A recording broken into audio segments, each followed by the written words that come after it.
Hello po sa inyong lahat mga kamatyas, muli ito ang inyong lingkod, Coach International Master Roderick Nava. Bago ako magpahinga ngayong gabi ay ihabol ko muna ito at para ma-report ko na rin yung nangyaring standing at resulta sa round number 3. Okay, so ang huling game na i-analyze natin ay sa bakbakan nila Super Grandmaster Fabiano Caruana versus Super Grandmaster Darius Zerx. Ayan, parehong taga-US. White dito si Fabi. Tingnan na kagad natin. Nag-E4. Nag-Knight F3, nag-Knight C6, nag-Bishop B5. Ito yung tinatawag na Sicilian Rossolimo. Nag-E6, nag-Castle, nag-Knight GE7, develop, kahalili ng Knight para kung capturein ay Knight ang papalit at hindi pawn na magiging double pawn. Ang ginawa dito, nag-D4, break na kaagad sa sentro, nag-C takes D4, nag-Knight takes D4 at dito nag-Queen B6, pressure sa Knight sa D4, then napuwersa na nga kumapture sa C6, nag-B takes C6, nag-Bishop E2 atras lang at dito nag-Knight G6 para bigyan daan naman ng development ng Dark Square Bishop, nag-C4. Ayan, dito naman ang gusto mangyari ng puti or ni Fabi ay makontrol ang solid D5 ng black. Okay, nag-Bishop E7, nag-Knight C3, nag-King safety na castle at dito nag-Rook B1. Ano idea? Mag-B4 no, then C5 para mag-gain ng tempo attack sa queen side. Ang ginawa nag-C5, ayun, pinigil para walang B4. So yun nga lang, dahil na-release na yung C-pawn, mas lalong hindi na makaka-D5 ang black. Maganda sana maka-D5 yan. Nag-Bishop E3, nag-Queen C7, nag-F4, ayan. Nag-gain lang ng space, tapos may timing ng F5, pam-pressure kaagad ang binitawan dito ni Fabi. Nag-Bishop B7 at dito nag-G3 lang. Bakit nag-G3? So mukhang weak no, pero ilalagay lang din naman yung bishop sa F3 kaya okay lang yan. Yung G3 para wala lang option yung knight mamaya na pumunta sa H4. Ayan, ang ginawa dito, nag-Rook FE8 at yan ang novelty bagong sangag ni Zerx. Kasi dito, nangyari na noong 2009, ang ginawa ay Rook FD8, 2018, nauwi sa tabla. At may tumira din naman ng A6, yan ang 2009, natabla din ng laban. So, pupost ko na lang ang links niyan sa description below. Okay, so, nag-Rook FE8, nag-H4 ang idea, mag-H5 para itulak talaga ang knight. Nag-Knight F8, hindi na inintay pang itulak, talagang umatras na. Nag-Bishop F3, ayun na, para makover na yung weak diagonal, no? So, kailangan talaga yan. Pero, dito, risky move daw, oh. Ayaw ng computer engine, ang tira daw dito ay E5 na. Tapos saka sasalubungin yung light square bishop. May pasakali pala, no? So, ang ginawa, Bishop F3, nag-D6, ayun. Naka-D6 kasi yung black. So, wala ng E5. Ayun pala ang pagkakaiba nun. So, nag-Queen D2, simpleng angat lang. Connect ang mga tore. Nag-A6 para walang timing ng Knight B5. Nag-B3, ayun, sinolido na. Dito, dahil nag-B3, talagang pinalampas na ni Fabi ang plano na mag-B4 kasi may C5 na eh. So, sa malamang itong tore, baka ilagay sa D1. Ang ginawa, nag-Rook AD8, nag-Queen F2. So, ano plano?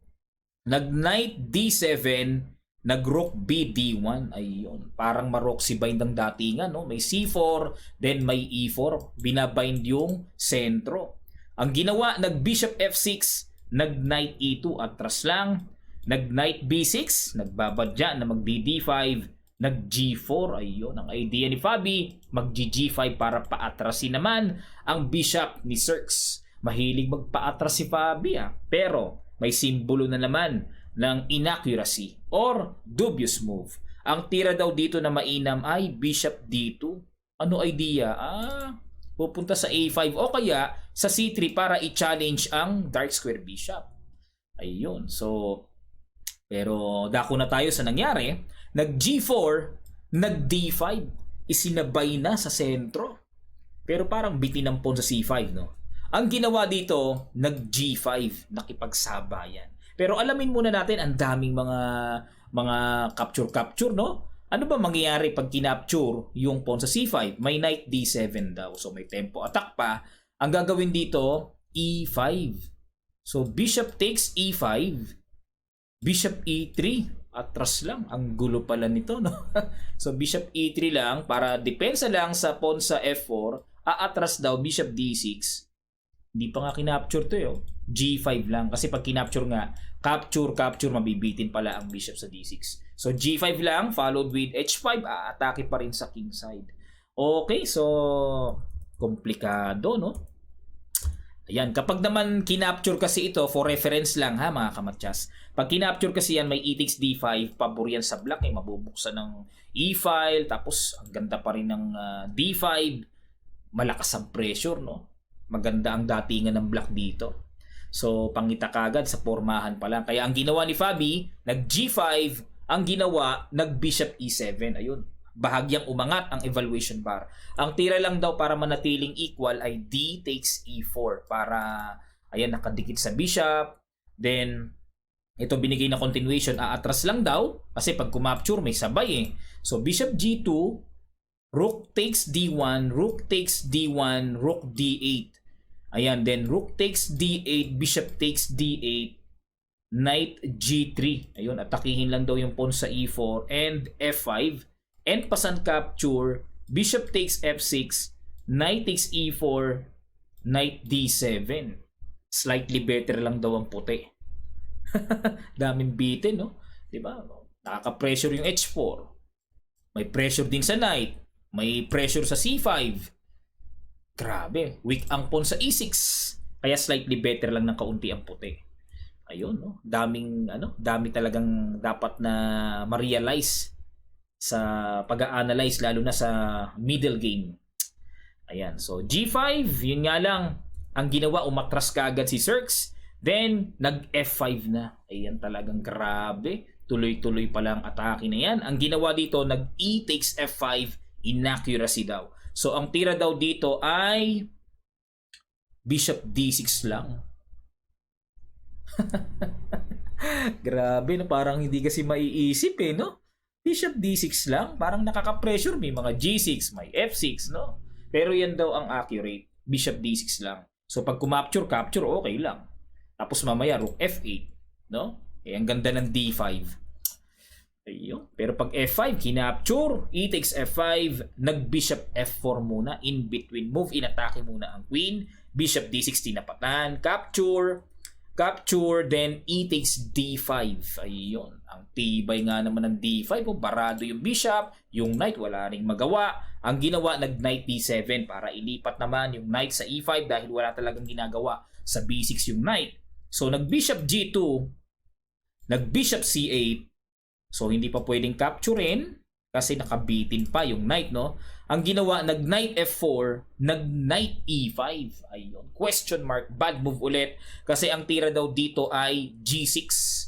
Lamang pa rin ang puti pero mas matigas daw yung G6 daw. Kumpara sa ginawang knight E5, tingnan natin. Bakit yan ay bad move? Kasi mayroong B4 good move. Ayun. Yan ang mga binibiling tira dyan, mga kamatya. So, B4. So, sacrifice, di ba? Para maka C5 at maimarcha ang mga pawns na yan. Ayun. Nag-Queen B8, nag-Rook FE1. Medyo nabagalan dito si Stockfish. Ang tira daw dito para mabilis ay D6 na. Ayun. Para kung mag-Knight G4 man, at least nakatakip na yung pressure ng Queen sa B8. Tapos may Knight D5 o kaya Bishop D5. Mga ganong pressure. Ayun. D6 daw ang mas mabilis. Pero ang ginawa, nag-Rook FE1, nag-B3, yan, para makagawa ng likot-likot sa gilid. Nag-A takes B3, Queen B4, hindi kinapture, no?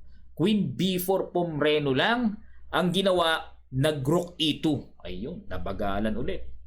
Kumbaga, parang sayang lang ang oras sa ginawa daw, no? Ang tira daw dito ay Knight D3 na kagad. Yan pala ang pinaka-on point. Knight takes D3, hataw, Rook takes E8, then Rook takes D3, at nananatili pa rin dangerous ang marching pass pawns na yan. Okay, so yan daw ang tira, decisive advantage. Pero ang ginawa dito, nag-Rook E2, nag-Knight G4. Ayun, question mark na naman. So ang tira daw dito, kahit pa paano, Bishop D7 na lang. Di pa naman pala pwedeng mag C6 no kasi kakapturein lang, capture. May rook takes D1. Paki-imagine, may ganun pala. So, nag-knight G4, umagresibo kagad, queen D4. Nagkaroon ng timing syempre dito. Pabor talaga sa puti. Pag nawala ang queen, magmamarcha na later on ang mga pawns na yan. So, umayaw. Nag-queen takes B3, nag-knight H5. Ayan na. Threatening matchas sa G7. So, nag-F6, nag-rook takes E8, rook takes E8, and nag-G takes F6. May mga likot-likot ba? Wala pa, no? So, kumapture din, nag-D6. Ayan na. Ang dangerous pass po na yan. So, magbi-bishop D5, oh. Yan ang pinaka-deadly threat. Ang ginawa, nag-bishop E6, pinigil. Pero hindi raw yan ang pamigil dyan. Ang pamigil daw, queen E3 check. Queen to queen na. Wala, napanalo na rin ng puti kung ma-queen to queen. Kasi kakapturein lang yan. Capture, capture, then D7 na daw. So, babagsak lamang ng isang pyesa. Wala na. Ayan na rin pala. So, dito nag-bishop E6. Ayan na, sagad-sagad na ang pagkakatangkad ng evaluation bar. Nag-D7, rook D8. Siyempre, nag-C6. Grabe, no? Lupites nung B4 kanina ni Fabio. So, nag-queen C2. Anong idea? May mga ata-atake ba? Ang ginawa dito, nag-rook E1, inatake ang bishop sa E6.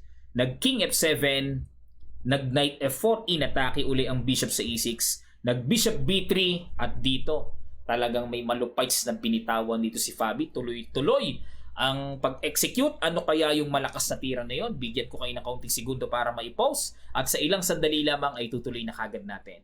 Start! Maraming salamat. Ang ginawa ay C7. So, tiniret ang rook sa D8. Ayan. So, queen takes C7. Then, bishop D5 check. So, capture, capture. Saan pupunta ang king? Ayan. Then, king G7. Nag-knight E6. Nag-resign na dito si Xerxes kasi nga triple attack. So, syempre, queen ang kakapturein dyan. Pero, bakit may nabagalan pa si Stockfish? Ito kasi ang mabilis dyan. Rook E7 na daw. Ayan. So, saan pupunta yung king? Pagpalagay natin, king H8, mayroong hataw ng rook takes H7. Matchas pala ang gusto dito ni Stockfish. Okay? So, matchas na, pero sinimplihan lang ni Fabi ng queenless ang black. Panalo na rin naman na. Okay, mga kamatchas. Ayan ang nangyari. At ipakita ko sa inyo ang resulta ng kabuuan ng round number 3. Ayan, Wesley, nanalo kay Svidler, yung inanalyze natin kanina. Pakibalikan na lang sa mga hindi pa nakakapanood ng game ni Wesley kontra kay Svidler. Mamedyarov, nanalo kay Rapport. MVL, nanalo kay Shankland. Xiong, tabla kay Dominguez, so hindi na natin inanalyze. Caruana, nanalo kay Xerxes. At ito ang standing nila after round number 3. Ayan, Caruana, nangunguna, tied sila pala, no? Caruana, Wesley, MVL, nakadikit na si Wesley with 2.5 points. Mamedyarov, Dominguez, 2 points. Xiong, 1.5 points. And Rapport, 1 point. Svidler and Shankland, 0.5. Xerxes, 0 pa rin. Hindi pa rin talaga napipisa. Okay, yan ang mga kaganapang nangyari sa round number 3 games. Sana ay nagustuhan nyo at natuto kayo sa mga games na inanalyze natin. At kung kayo ay natuto, pahit naman uli ng like. Sa mga hindi pa nakakapag-subscribe, subscribe na kayo at click nyo notification bell na all para lahat ng ating mga bagong videos ay ma-update kaagad kayo. Kung kayo ay mayroong mga suggestions and comments dito sa ating inanalyze, comment nyo na lang sa section below. Muli ito ang inyong lingkod, Coach International Master Roderick Nava. God willing ay magkita-kita naman tayo sa i-analyze nating kaganapan sa round number 4 games na magaganap mamayang madaling araw. Maraming salamat po.